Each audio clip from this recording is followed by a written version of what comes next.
Bonjour, donc aujourd'hui je ne vous parle pas je ne vous fais pas de la musique, je vous parle d'équipement son. Parce que pour faire de la bonne musique, ce qui est important, c'est d'avoir du bon son. Et alors aujourd'hui, je vais vous montrer un casque que j'ai reçu récemment. C'est le nouveau casque Beyer Dynamics D700 Pro X en 48 ohms. Alors je vous le présente parce que c'est un nouveau casque et on n'en parle pas du tout sur internet parce qu'il est trop récent.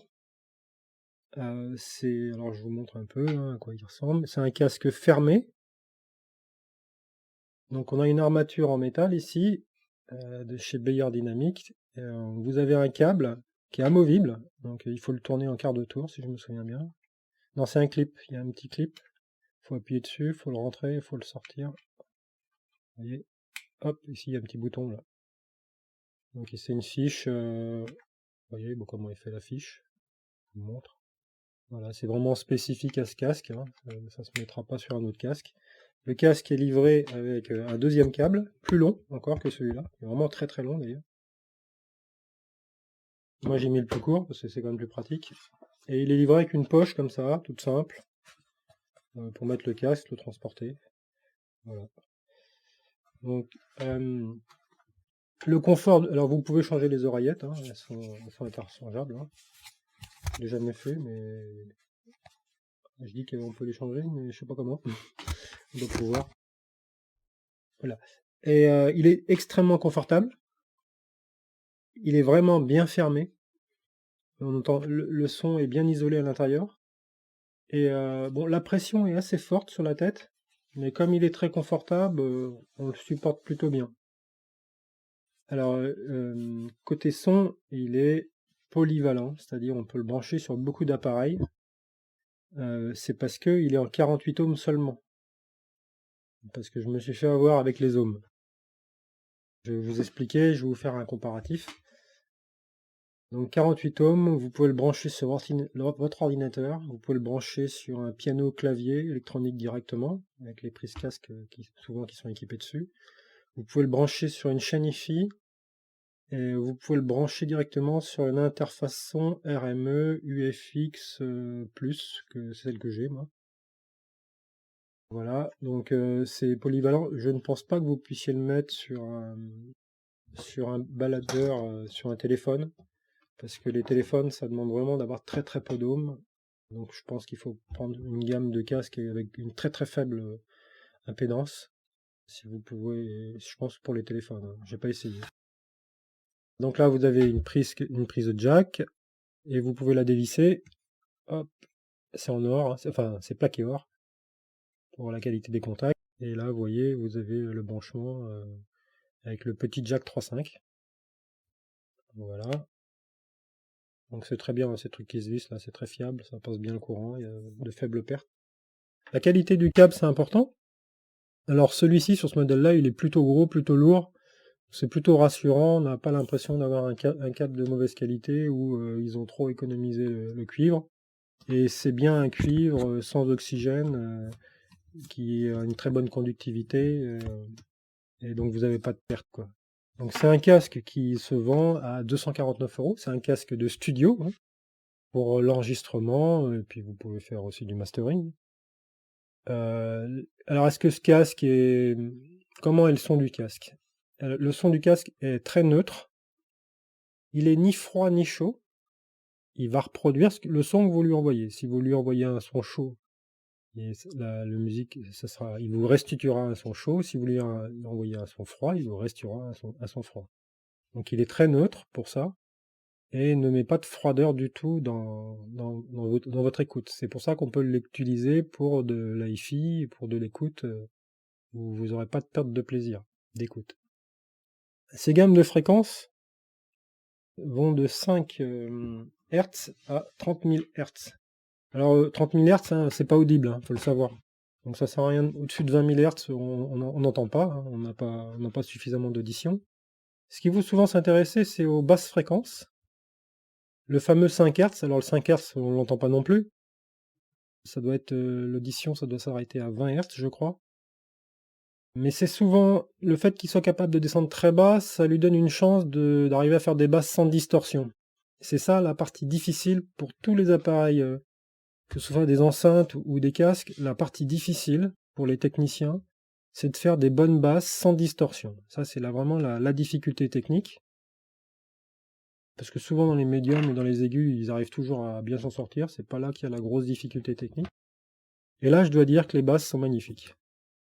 Il n'y a pas de distorsion, c'est splendide, on ressent bien si c'est un ré ou un do dans le domaine des très basses, on ressent bien la couleur du son dans les extrêmes basses. Donc pour ça, je suis vraiment très très satisfait de ce casque. Bon, je reproche un peu le fait qu'il y ait les câbles qui ressortent un peu comme ça, parce qu'il y a toujours risque de les accrocher ou de l'abîmer. Ça, c'est un point qui aurait pu être amélioré sur un casque comme ça. Et ici, on a une partie en mousse hein, qui absorbe. Alors, il y a des casques qui sont plus confortables que celui-là, je vous le cache pas. Mais ils ont mis... c'est vrai que c'est important d'avoir une bonne pression sur les oreilles pour avoir un son qualitatif. Parce que c'est vrai que si un casque n'a pas suffisamment de pression, vous pouvez perdre en qualité. Donc, ce que je regrette, c'est que y a des gens qui ont la tête plus ou moins large. C'est vrai que j'ai pas vu de casque aujourd'hui qui existe qui permettent de régler la pression sur les oreilles. Vous pouvez régler la hauteur en fonction de la dimension de votre tête, mais si vous avez une grosse tête, vous allez retrouver avec une grosse pression de casque. Et si vous avez une petite tête, vous aurez une pression plus faible, et cette pression-là n'est pas réglable sur les casques. Ça, c'est ce qu'on peut reprocher à peu près à tous les casques d'aujourd'hui. Je ne sais pas s'il en existe des mieux que ça. Bon, pour moi, je suis satisfaisant. Hein. Je reste pas non plus 8 heures avec le casque, hein, moi, quand je compose. Donc ça va très bien. J'ai acheté 2 casques précédemment de la même marque, et je les ai renvoyés au fournisseur parce que j'étais pas satisfait. Alors j'ai acheté dans la même marque, j'ai acheté les moins chers qui étaient à 129 €, qui sont le très connu Beyer Dynamics DT700, qui sont conseillés par beaucoup de youtubeurs qui travaillent en studio. Et ce D770 Pro à 129 €, il existe en 3 qualités d'impédance. Il existe en 250 ohms, qui est censé être la meilleure qualité de son. Il existe en 80 ohms et il existe en 32 ohms. Alors moi j'ai commandé le 250 ohms comme ils avaient préconisé. Et alors ça n'allait pas du tout. Je vais vous expliquer pourquoi ça n'allait pas du tout. C'est parce que c'est un casque qui est spécifique. Il a une impédance très forte et ça nécessite un amplificateur pour le casque. Et un amplificateur qui est capable de gérer des grosses impédances, jusqu'à 600 ohms par exemple. Vous prenez un amplificateur casque qui gère le 600 et 300 ohms et moins, et là vous pourrez avoir un bon son. Mais si vous n'avez pas cet appareil supplémentaire, qui coûte, je ne sais pas, entre 50 et 100 €, et puis qui peut vous prendre de la place, et puis c'est encore un appareil en plus, etc. Et si vous n'avez pas cet appareil-là, vous entendez rien. Grosse distorsion dans les aigus et les médiums, pas de puissance, on met le son à fond, on n'entend quasiment rien. Il y a trop d'impédance, donc il faut un ampli spécifique. Donc le 250 ohms, je l'ai renvoyé. Le 80 ohms était censé être polyvalent, d'après les youtubeurs de studio. Il raconte n'importe quoi, parce que moi je l'ai branché sur plusieurs appareils, je l'ai branché sur mon interface son, qui est une interface son professionnelle, hein, la RME UFX Plus, c'est un des derniers modèles des cartes son externes d'enregistrement. Quand je branche le 250 ohms ou le 80 ohms, directement sur la carte son, qui a 2 sorties casque, et ça va pas. On voit bien qu'il y a trop de résistance au niveau de l'impédance. Et vous mettez le son à fond, et puis le son est pas terrible, quoi. Vous sentez qu'il y a de la distorsion, que l'énergie n'arrive pas à passer. Donc j'ai renvoyé une fois, j'ai renvoyé 2 fois, alors j'en ai eu marre.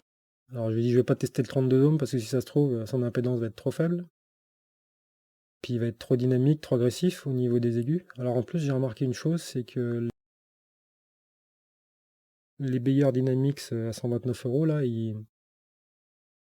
le son, c'est non seulement j'avais pas l'équipement parfait, mais sur le 80 ohms, il y a quand même moyen de se donner une idée.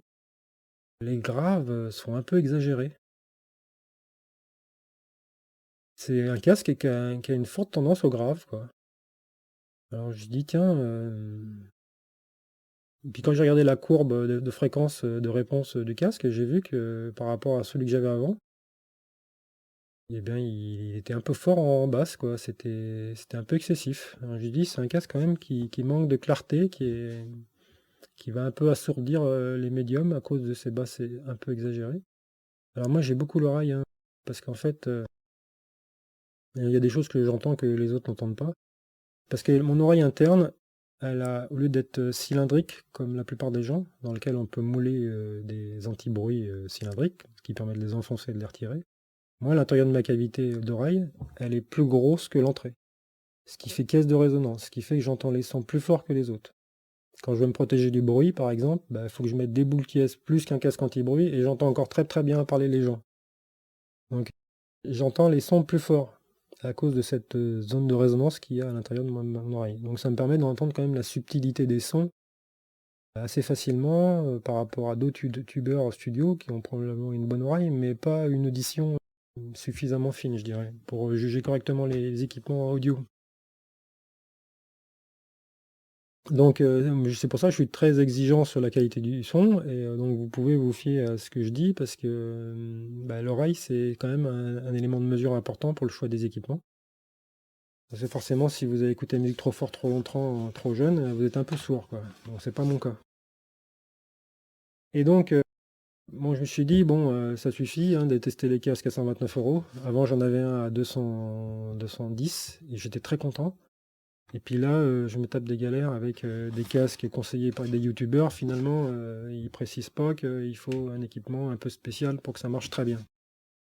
Alors, je l'avais branché sur plusieurs appareils, hein, ces casques 250 ohms et 80 ohms. Je les avais testés sur l'amplificateur Onkyo, hi-fi.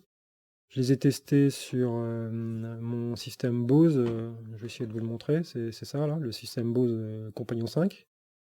Bon, je voyais les mêmes défauts. Et je l'ai testé également sur... Alors, j'espère que le câble va être assez long. Je l'ai testé là-dessus, qui est une interface son informatique, qui est une carte son externe d'ordinateur.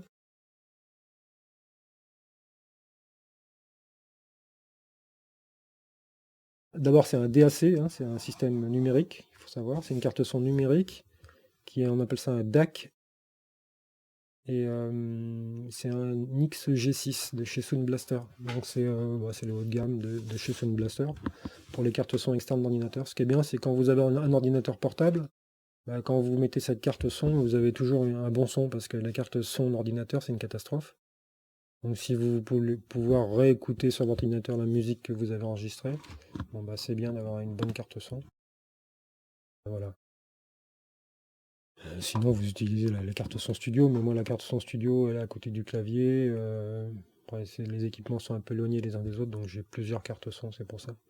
Mais bon, quel que soit l'appareil sur lequel on branche, quand un casque il a une forte impédance, ça passe pas, quoi.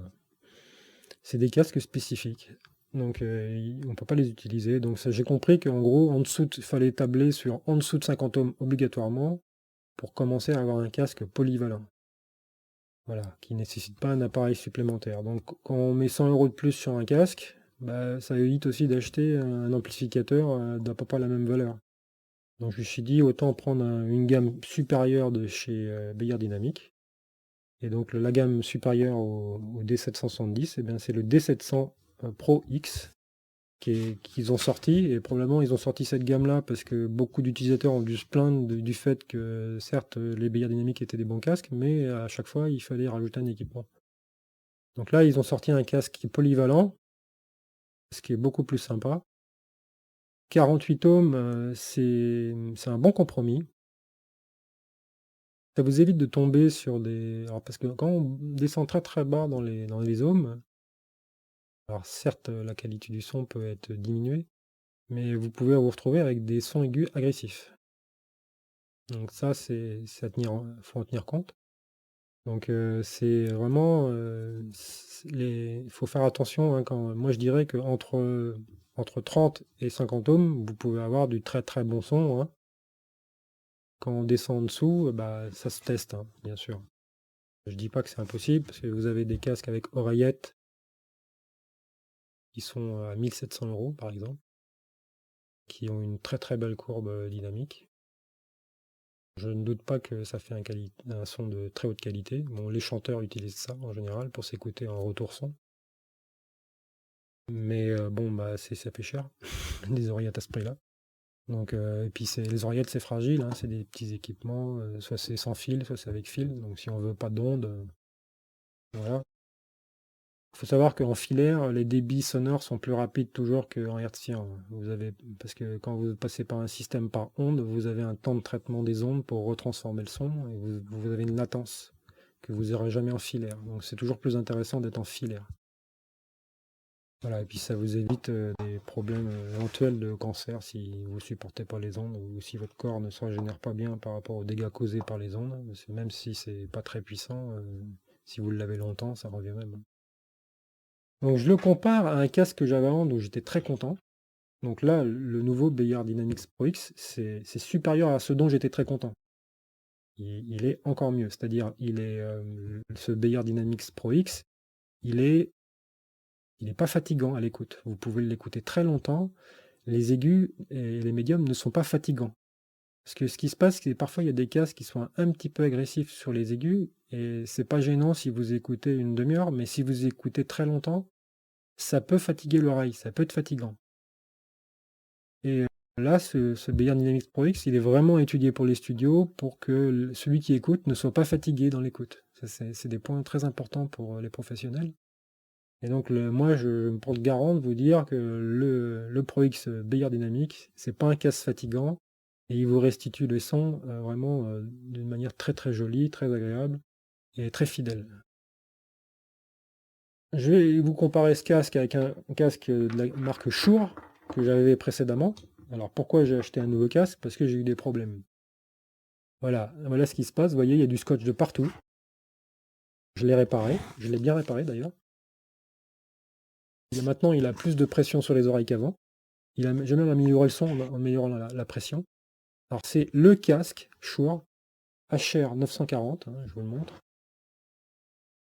Alors je vais essayer d'enlever les faux jours. C'est le HR 940. Est-ce qu'on le voit bien là? Il y a des reflets.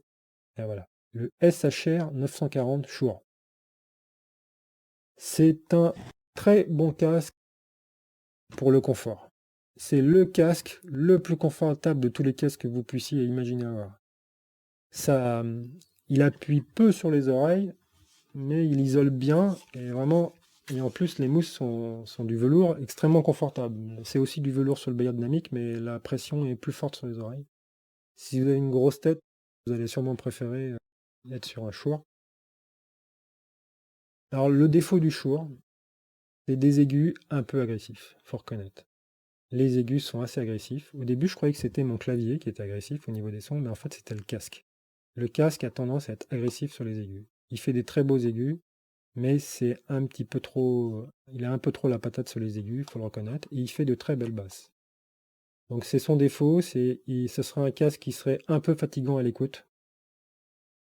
Ça va si vous écoutez pas très longtemps, mais bon, moi j'en suis très content du son, hein. C'est vraiment un son magnifique, hein. Je l'ai fait écouter par d'autres, ils ont beaucoup apprécié le son. Mais une petite tendance à l'attaque sur les aigus, il faut reconnaître. Donc, vous voyez, normalement ici c'est articulé et ça se replie à plat. Bon bah j'ai perdu l'articulation, mais c'est pas grave, hein, je peux pas le ranger. Il est livré dans une boîte. Alors de la même manière, le casque est amovible, quart de tour, avec un. Je vous montre. Alors ce qui est bien, ça, parce que vous pouvez changer le câble. Donc là, c'est pas livré avec un câble supplémentaire, par contre, c'est livré avec des housses supplémentaires qu'on peut changer. Pourquoi est-ce que j'ai eu un problème mécanique avec ce casque? D'abord, c'est tout en plastique. Et un jour, le casque s'est mis à couiner. Mais il couinait même quand je l'avais sur les oreilles, parce que les articulations, là, c'est du plastique sur plastique, et c'est pas un plastique qualitatif. Et il n'est pas fait pour avoir des frottements. Donc il se mettait à couiner. Alors qu'est-ce que j'ai fait? J'ai mis de l'huile dessus. L'huile que je mets sur ma chaîne de vélo. Mais l'huile, quand je mets sur ma chaîne de vélo, c'est de l'huile biodégradable, écologique, et c'est sûrement une base végétale. Je le sais, hein, parce que je travaille en bureau d'études, dans l'industrie. En fait, il peut y avoir une réaction assez violente entre les plastiques et les huiles biodégradables végétales. Ça arrive. Et la réaction, là, elle a été violente. C'est tous les plastiques sont partis en 1000 morceaux. Ils ont volé en éclats. Toutes les pièces plastiques qui avaient été en contact avec l'huile se sont brisées comme du verre. et tout est parti en petits morceaux. Alors bon, un casque qui Queen, en plus, faut bien mettre de l'huile, mais c'était pas la bonne huile.